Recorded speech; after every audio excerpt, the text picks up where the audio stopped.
میرے رسول کریم علیہ السلام نے ہمیشہ حضور کی سیرت میں آپ کو ملے گا کہ نبی کریم نے ہمیشہ مثبت بات کی. لوگوں کا رویہ دیکھ کر اگر آپ نے بدلنا ہے نا، ماحول دیکھ کے بدلنا ہے، پھر آپ کبھی مقصد نہیں جی سکتے. آپ کبھی کسی رویے کے مطابق اپنے آپ کو نہ ڈالیں. آپ تو رسول اللہ کے غلام ہیں. ہمیں تو جب بھی ڈھلنا ہے حضور کی رضا کے مطابق ڈھلنا ہے. ہمارا تو پیچھے مرکز ہے، مرکزیت ہے. ہم نے اس کے مطابق اپنے آپ کو رکھنا ہے، لوگوں کے رویوں کے مطابق ڈھلنا. یہ جلسوں کا محافل کا ماحول ہے نا. آج تو ہم کچھ لیٹ ہو گئے. آج صبح ہی کچھ معاملہ ایسا ہو گیا کہ جنازہ تھا، جس کی وجہ سے شروع سفر ہی تھوڑا دیر سے کرنا پڑا. میری کوشش ہوتی ہے میں وقت پہ جلسے پہ چلا جاؤں. مجھے کئی دفعہ میرے احباب کہتے ہیں کہ آپ بلا وجہ جلدی چلے جاتے ہیں. کئی جگہوں پہ ہم اس وقت بھی چلے گئے کہ ابھی ساؤنڈ بھی نہیں سیٹ ہوا تھا. اچھا، وہ بجائے اس کے کہ خود لیٹ ہیں اشتہار پہ لے کے بعد نماز مغرب، اور ہم گئے ہیں تو ابھی ساؤنڈ والا آیا ہے، تو الٹا وہ ہم سے پوچھتے ہیں کہ تسی آ بھی گئے ہو. میں کیا سی ویلے جو ہوئے انہوں کام کوئی نہیں سی، فارغ سے بندے تھے، آ گئے. شادی دیکھو ساری فیملی بیٹھ کے طے کرتی ہے نا شادی کا ٹائم. اس پہ لکھا ہوتا ہے روانگی برات 1 بجے، تو 1 بجے روانہ ہو جاتی ہے. یہ مطلب اجتماعی جھوٹ مارتے ہیں سارے. کیوں لکھتے ہو 1 بجے؟ پتہ ہے کتنا جرم ہے جھوٹ بولنا شریعت میں. اجتماعی ماحول ہم نے اس طرح کا بنا لیا. کچھ بھی ہو، جب بھی ہو، جی لوگ نہیں آتے، نہ آئے لوگ. وہ ضروری ہے آپ ایک محفل ٹائم پہ شروع کر کے ٹائم پہ ختم کریں، اگلی محفل میں لوگ بھی وقت پہ آئیں گے. اندازہ ہو جائے گا کہ ان کی روٹین اس طرح. ہم ماحول نہیں بناتے. لوگوں کو دیکھ کے رویے کبھی نہ بنائیں. آپ زندگی میں نظریاتی بنے، اصول قائم کریں. قائد اعظم محمد علی جناح نے ایک دفعہ کہا تھا، یہ نوجوانوں سے بات کر رہا ہوں، اس کو یاد رکھیے گا. لوگوں نے کہا کہ آپ نے بڑی کامیاب سیاست کی ہے، لیکن گاندھی بھی کہتا ہے میں کامیاب ہوں. تو کہنے لگے میری اور اس کی سیاست میں فرق ہے. اور یہ انہوں نے گاندھی سے بھی کہا تھا. کہنے لگے تیری اور میری سیاست میں فرق ہے. وہ کیا؟ کہنے لگے تم حالات دیکھ کر فیصلہ کرتا ہے، اور میں فیصلہ کر لیتا ہوں، پھر رب حالات ادھر کر دیتا ہے. نظریاتی لوگ حالات بدلتے ہیں، حالات دیکھ کر اپنے فیصلے نہیں بدلا کرتے. آپ مثبت رہیں. آپ یہ دیکھیں میں ٹھیک ہوں. نبی کریم علیہ السلام طائف تشریف لے گئے. 10 دن حضور نے طائف میں گزارے. پذیر آئی تو دور کی بات ہے، انہوں نے روڑے مارے، پتھر مارے، تکلیف دی. معاذ اللہ انہوں نے اوباش لڑکوں کو حضور کے پیچھے لگایا. کیا تکلیفیں دی. وہ باتیں جو کتابوں میں لکھی ہیں بیان نہیں کی جا سکتی. لیکن 10 دن قیام کیا. ادھر دیکھو جوانوں، شام کو لوگ کہتے ہیں جی ساڈا ملک نہیں ٹھیک ہو سکتا. بھئی آپ نے کوشش کتنی کی ہے؟ یہ لوگ نہیں صحیح ہو سکتے، یہ لوگ بالکل ٹھیک ہیں. شرط یہ ہے کہ ہم کہیں استقامت تو دکھائیں. ہم تو 1 منٹ میں منفی ہو جاتے ہیں، یہ بندے غلط ہیں، یہ بندے اس طرح کے. 10 دن حضور نے قیام کیا. ایک بندے نے بھی کلمہ نہیں پڑھا. واپسی پر انہوں نے تکلیف دی.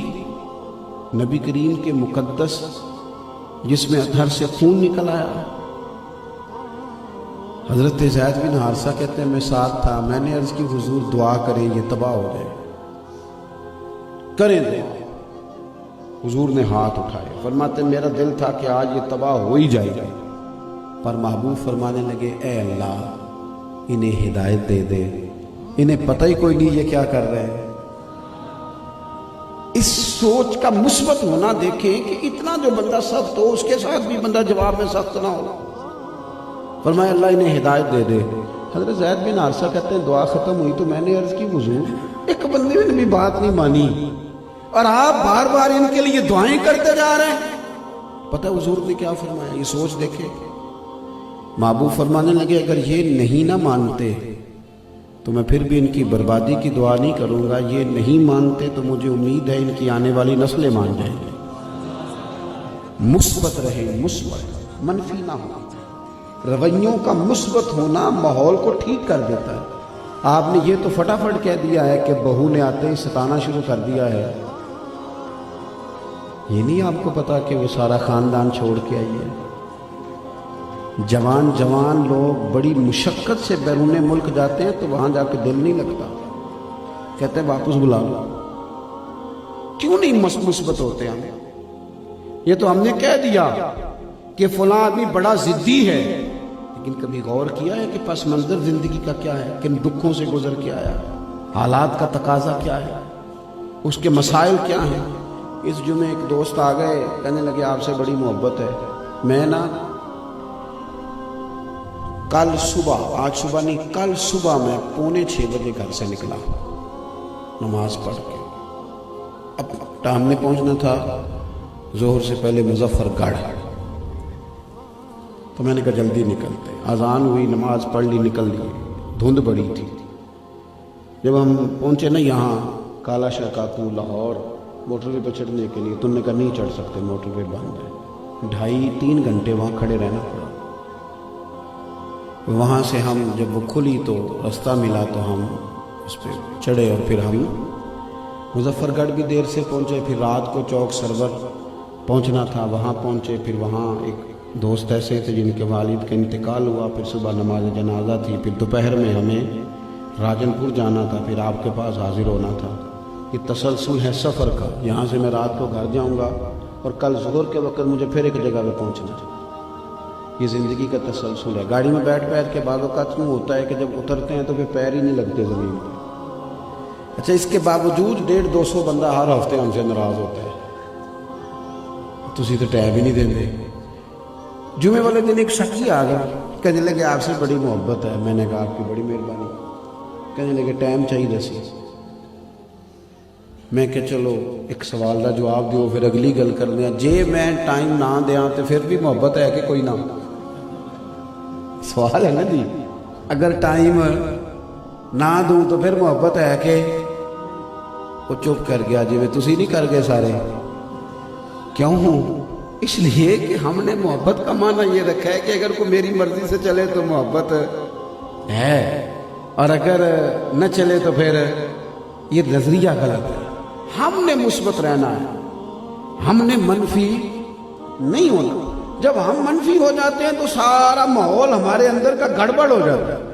ہمیں مثبت ہو کر زندگی گزارنی ہے، پھر کچھ کر سکیں گے۔ تیسری بات، زندگی میں سب سے ضروری چیز ہے استقامت۔ ہمارے ہاں لوگ کہتے ہیں دعا کریں استقامت آ جائے، حالانکہ استقامت بندہ اختیار کرے تو پھر اللہ کی مدد آتی ہے۔ ان الذین قالوا ربنا اللہ ثم استقاموا، بے شک وہ لوگ جنہوں نے کہا اللہ ہمارا رب ہے، پھر وہ ڈٹ گئے۔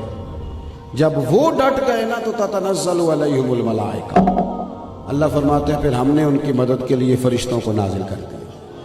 پہلے آپ کو تھوڑی استقامت دکھانی ہے، ٹھہر کر 1 منٹ میں ادھر کی ادھر نہ ہو جائیں، تھوڑا ڈٹنا، تھوڑا۔ حضرت سری سختی رحمۃ اللہ علیہ فرماتے ہیں کہ سفر بڑا لمبا تھا تو میں درخت کے نیچے لیٹ گیا، تھک گیا تھا، اور کئی دنوں سے کسی نے نصیحت بھی نہیں کی تھی، دل بڑا پریشان تھا، تو میں نے اللہ کی بارگاہ میں عرض کی مالک درخت کو زبان ہی دے دے۔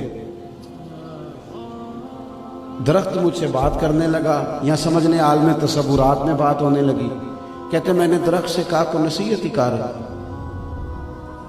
تو درخت کہنے لگا حضرت جی نصیحت کیا کرنی ہے، میری طرح کے ہو جاؤ، خود دھوپ میں کھڑا رہتا ہوں، لوگوں کو چھاؤں دیتا ہوں، لوگ روڑے مارتے ہیں، میں جواب میں پھل دیتا ہوں۔ تو حضرت فرمانے لگے میں نے اسے کہا کہ تو نے بات بڑی اعلیٰ کی ہے، پر میرا ایک اعتراض ہے، اس کا بھی جواب دے۔ اس نے کہا کیا؟ فرمانے لگے اعمال کا دار و مدار تو خاتمے پہ ہے نا، لیکن تیرا خاتمہ بڑا خطرناک ہے، جب تو خشک ہو جاتا ہے تجھے جلا ہی دیا جاتا ہے۔ تو کہتے ہیں وہ کہنے لگا آپ نے تو میری رگ پہ ہی آگ رکھ دیا ہے، مجھے نصیحت کر دی۔ فرمایا کیا؟ کہنے لگا حضور میرے اندر جہاں بڑی خوبیاں ایک خامی بھی ہے۔ کہا وہ کون سی؟ کہنے لگا استقامت کوئی نہیں، جدھر کی ہوا میں بھی ادھر گئی۔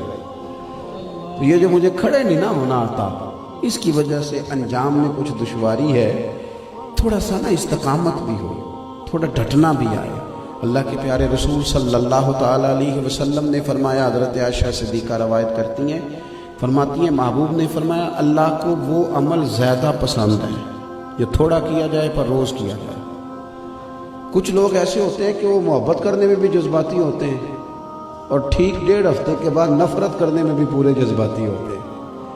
او کورے ورک کتاب نہیں ہوندے، پتھر دل گلاب نہیں ہوندے۔ کورے ورک کتاب نہیں ہوندے، پتھر دل گلاب نہیں ہوندے۔ بلیا پہلو ہی سوچ کے لائیں، پھر یاراں نال حساب نہیں ہوندے۔